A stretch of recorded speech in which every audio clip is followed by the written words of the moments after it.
लालू यादव तैयार होकर घर से निकले, सीधे एयरपोर्ट पहुंचे क्योंकि उनको चुनाव प्रचार पर निकलना था। उस दिन 4-5 रैलियां थी। जैसे ही वो एयरपोर्ट पर पहुंचे, गाड़ी अभी ठीक से रुकी भी नहीं थी, मतलब ब्रेक नहीं लगा था। अचानक से वो गेट खोले और नीचे उतरकर एक दूसरे हेलीकॉप्टर की तरफ दौड़ते चले गए। सब हैरान परेशान। लालू यादव के जो सुरक्षा गार्ड थे वो भी उनके पीछे पीछे दौड़ने लगे। पता चला वो एक दूसरे जो हेलीकॉप्टर की तरफ जा रहे हैं, उस हेलीकॉप्टर में शरद यादव और उनके साथ साथ एक राज्यसभा के सांसद जो मुस्लिम नेता है वो दोनों बैठे हुए थे।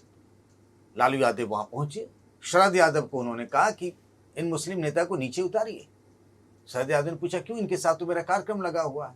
बोला, उन्होंने इनको मत ले जाइए, इनकी जितनी लंबी दाढ़ी है यहाँ तक, ये जब मंच पर बैठेंगे तो 10-15 हजार हमारा हिंदू वोट कम हो जाएगा।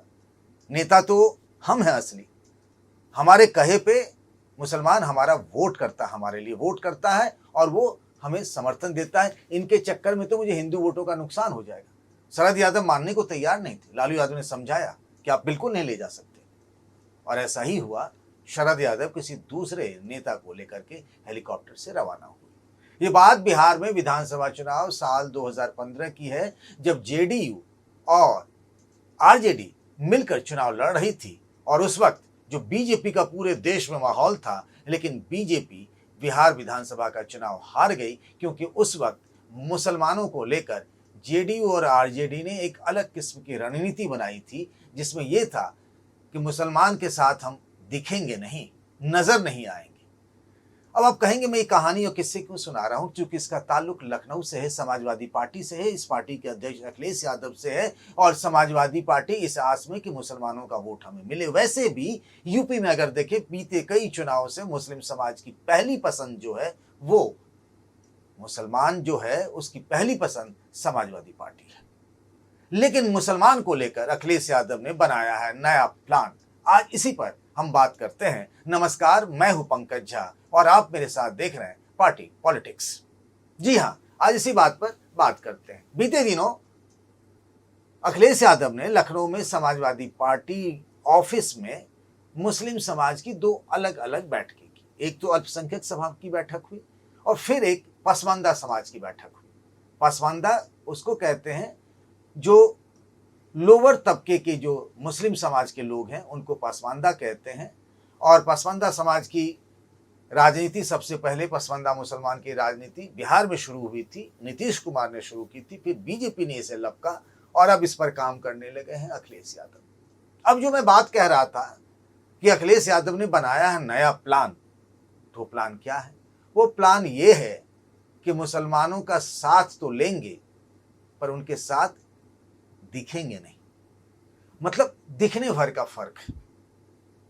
वो इसीलिए क्योंकि अखिलेश यादव और समाजवादी पार्टी को लगता है कि अगर खुलकर हम मुसलमानों के बारे में और उनके बारे में समर्थन करने लगे, बोलने लगे, तो उसका रिएक्शन हो सकता है। और उसका रिएक्शन हुआ तो हिंदू वोट एकजुट हो सकता है। और अगर ऐसा हुआ तो फिर फायदा बीजेपी को होगा और नुकसान किसको होगा? समाजवादी पार्टी को। समाजवादी पार्टी अपने उसी एजेंडे पर, पीडीए वाले एजेंडे पर बने रहना चाहती है, जिसकी दम पर समाजवादी पार्टी ने बीते लोकसभा चुनाव में रिकॉर्ड तोड़ प्रदर्शन किया, शानदार नतीजे रहे। उससे बिल्कुल छिटकना नहीं चाहती है। और पीडीए जिसमें पिछड़ा, दलित और अल्पसंख्यक मोटे तौर पर यूपी में देखें तो मुसलमान है, वो मुसलमान को बैक सीट पर रखना चाहती है। मैं आपको बताऊं कि जिस बैठक में अल्पसंख्यक सभा के लोग थे, उन्होंने सवाल उठाया कि मुसलमानों के साथ बहुत अन्याय हो रहा है, मदरसों पर बुलडोजर चल रहा है बाबा का। अलीगढ़ में मॉब लिंचिंग हो गई 4 मुस्लिम नौजवानों की। कई सारे ऐसे मामले हुए पुलिस एनकाउंटर में जहां लोगों को लगा कि मुस्लिम नौजवानों के साथ नाइंसाफी हुई, ऐसा मुस्लिम समाज का कहना है। समाजवादी पार्टी के प्रवक्ता रहे अली खान महमूदाबाद जो हैं, जो कि अशोका यूनिवर्सिटी में एसोसिएट प्रोफेसर हैं, कभी समाजवादी पार्टी में प्रवक्ता थे। उनकी जब गिरफ्तारी हुई तब भी इस बात को जोर शोर से नहीं उठाया गया। और ताजा मसला तो गाजी सलार मसूद वर्सेस सुहेल देव राजभर का है। कई जिलों में गाजी सलार मसूद के नाम पर लगने वाले मेले पर बैन लग गया। लेकिन अगर इस मुद्दे में समाजवादी पार्टी कूदी तो मुस्लिम बनाम ओबीसी हो जाएगा, और ये बीजेपी चाहती है। और इसीलिए अखिलेश यादव इस पचड़े में नहीं पड़ना चाहते हैं। वो जानते हैं कि जैसे ही गाजी सलार मसूद के नाम पर समाजवादी पार्टी ने स्टैंड लिया, कोई आंदोलन किया, वैसे ही तुरंत ओबीसी वोटर, उधर हिंदू वोटर एकजुट होने लगेगा, हिंदू बनाम मुसलमान हो जाएगा। नुकसान किसका? अखिलेश यादव को। तो एक रणनीति बन रही है कि भाई ऐसा है कि हम आपके साथ रहेंगे, हम आपके साथ हैं भी, हमें आपका वोट भी चाहिए और हम आपके लिए सोचते भी हैं, लेकिन ये बताने की जरूरत नहीं है, उसका ढोल नहीं पीटना है, लाउड स्पीकर से उसका प्रचार नहीं करना है, सिर्फ मतदान के दिन वोट करना है। और इसीलिए जब अखिलेश यादव से समाजवादी पार्टी के मुस्लिम नेताओं ने कहा कि इतनी सारी घटनाएं हो रही हैं तो हमारे साथ क्यों नहीं, आपको हमारे लिए बोलना पड़ेगा, तो सीधा सीधा जवाब दिया उन्होंने कि भाई अगर ऐसा करते हैं तो फिर बात बिगड़ सकती है। आपको करना क्या है कि आपको जहां आपको लगता है कि अन्याय हो रहा है हमारे साथ इस सरकार में, बीजेपी की सरकार में, योगी आदित्यनाथ की सरकार में, तो इस सरकार को बदल डालिए और अब तो 2 साल से भी कम का समय है, आप एकजुट रहिए। लेकिन क्या है, मुस्लिम समाज के बारे में मुस्लिम नेता ही कहते हैं कि मुसलमानों को वो नेता पसंद है जो उनके लिए खूब बढ़ चढ़ कर बोलते हैं। वो कांग्रेस के सांसद इमरान मसूद हो या इमरान प्रतापगढ़ी हो या फिर आजम खान जैसे नेता हो, शफीकुर रहमान बर्क हुआ करते थे, जो कि बढ़ चढ़ के बोलते हैं कि ये कर दूंगा, ईंट से ईंट बजा दूंगा, आसमान और धरती मिला दूंगा, नदियों की दोनों धाराओं को मिला दूंगा। मतलब जैसे असदुद्दीन ओवैसी हैं वो, मतलब मुसलमानों को इस तरीके की, मुस्लिम समाज को मोटे तौर पर ऐसे नेता पसंद होते जो कहते हैं कि हाँ बिल्कुल आर पार की लड़ाई का ऐलान कर देंगे। पर अगर ऐसी बात हुई तो फिर क्या होता है ना कि एक्शन का रिएक्शन होता है। हमने ये देखा है, जब 2017 में समाजवादी पार्टी और कांग्रेस का गठबंधन था, राहुल गांधी और अखिलेश यादव चुनाव प्रचार पर निकले थे, ज्वाइंट रोड शो था वाराणसी में, और उसी दिन नरेंद्र मोदी का भी रोड शो था, प्रधानमंत्री नरेंद्र मोदी का। उनके रोड शो में वो भीड़ नहीं थी, अखिलेश यादव और राहुल गांधी के रोड शो में खचाखच भीड़ थी, तिल रखने भर की जगह नहीं थी। लेकिन जब विधानसभा चुनाव के नतीजे आए तो उस इलाके में समाजवादी पार्टी और कांग्रेस का तो पत्ता साफ हो गया। तो क्या हुआ कि वो जो भीड़ दिखी ना, उसमें मैक्सिमम लोग वो नमाजी टोपी पहने हुए थे, मुस्लिम समाज की बड़ी भीड़ थी, भारी संख्या में वो आए थे। तो रातों रात एक परसेप्शन बना कि बनारस में ये हाल है तो हिंदू वोट अचानक से एकजुट हो गए, और नतीजा ये हुआ कि समाजवादी पार्टी और कांग्रेस का गठबंधन की तो बैंड बजी। तो बीते कुछ चुनाव में लगातार हो रही हार के बाद जो लोकसभा चुनाव में अखिलेश यादव ने जीत का स्वाद चखा है, अब वो अपना मुंह मीठा रखना चाहते हैं। उसके लिए वो मुस्लिम समाज को तैयार करने में लगे हैं कि भाई देखो अभी तो शांत रहो, अन्याय हो रहा है, पर इस पर अगर ढोल पीटने लगे ना तो फिर वही होगा जो बीते कई चुनावों में होता रहा।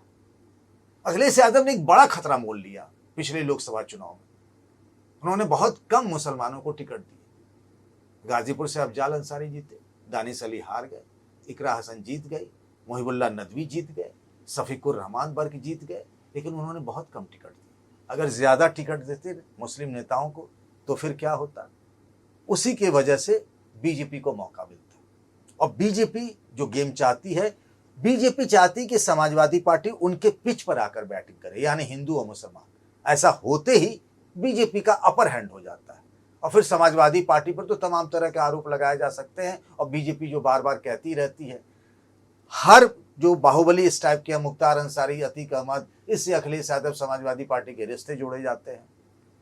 फिर उसके बाद ये कहा जाता है जो अयोध्या में विवादित ढांचा गिराया गया था, उसमें कार सेवकों पर गोली चलाई गई थी। इस तरह की तमाम चीजों को जोड़ करके फिर एक नैरेटिव बनाया जाता है समाजवादी पार्टी के खिलाफ, और फिर वो ट्रैप है जिसमें समाजवादी पार्टी फंस सकती है। इसीलिए अखिलेश यादव बार बार ये कह रहे हैं कि अब की बार दूसरा प्लान है, और इस प्लान में ये है कि साइलेंट रहना है, वायलेंट नहीं होना है। अगर वायलेंट हुए तो फिर मामला हमारे हाथ से चला जाएगा। लेकिन यहाँ एक खतरा भी है, जैसा मैंने कहा कि मुस्लिम समाज एक दूसरी तरह की पॉलिटिक्स को पसंद करता है। इमरान मसूद जिस तरीके से कह रहे हैं कि समाजवादी पार्टी में मुसलमानों को दरी बिछाने का काम मिलता है, यही बात तो असदुद्दीन ओवैसी एमआईएम वाले भी कहते रहे अखिलेश यादव को लेकर। चंद्रशेखर रावण भी यही बात कह रहे हैं। तो जब इस तरह की बातें कहते हो तो इमोशनली कनेक्ट हो जाता है मुस्लिम समाज, और जब इमोशन की बात आती है तो विवेक नहीं रहता है। और अगर इस तरीके से इमोशनल होकर वोटिंग पैटर्न बदला तो फिर उस हालात में समाजवादी पार्टी के लिए खतरे की घंटी बज सकती है। लेकिन यहाँ एक चीज कहा जा रहा है कि भाई मुसलमान बहुत स्ट्रेटेजिक वोटिंग करता है, वो बिल्कुल आखिरी वक्त पर डिसाइड करता है कि हम किस पार्टी को वोट डालें। उसका पहला लक्ष्य होता है कि बीजेपी को हराना। अखिलेश यादव इसी रणनीति पर काम कर रहे हैं कि भाई बीजेपी के मुकाबले में तो हम ही हैं, भले ही राहुल गांधी, इमरान मसूद मुसलमानों की बात करते हो, लेकिन वोट देकर करेंगे क्या आप? चंद्रशेखर रावण को वोट देकर करेंगे क्या आप? तो ये हमारे साथ ही रहेंगे, उनके पास कोई विकल्प नहीं बचता है। फिलहाल हम खामोश रहें, वक्त का इंतजार करें। और जो बिहार में जिस तरीके से 2015 में हुआ था, उस वक्त प्रशांत किशोर थे जेडीयू और आरजेडी गठबंधन के साथ, और इस पूरे आइडिया को उस वक्त ये हुआ था कि न्यूज चैनल पर डिबेट में कोई मुस्लिम नेता नहीं जाएगा आरजेडी जेडीयू का, मंच पर आगे कोई भी मुस्लिम चेहरा नहीं होगा, ताकि कहीं से भी बीजेपी को मौका ना मिले हिंदू मुसलमान कराने का।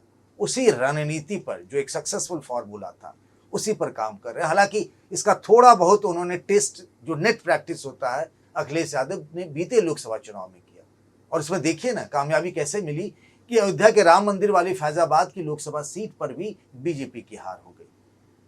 पर सवाल ये उठता है कि एक बार जो फार्मूला चल गया थोड़ा बहुत, वो क्या 2027 में भी चल जाएगा? मुस्लिम समाज अखिलेश यादव की इस बात को मान लेगा? हमें आपकी राय का इंतजार रहेगा। तब तक अपना ख्याल रखिएगा। नमस्कार।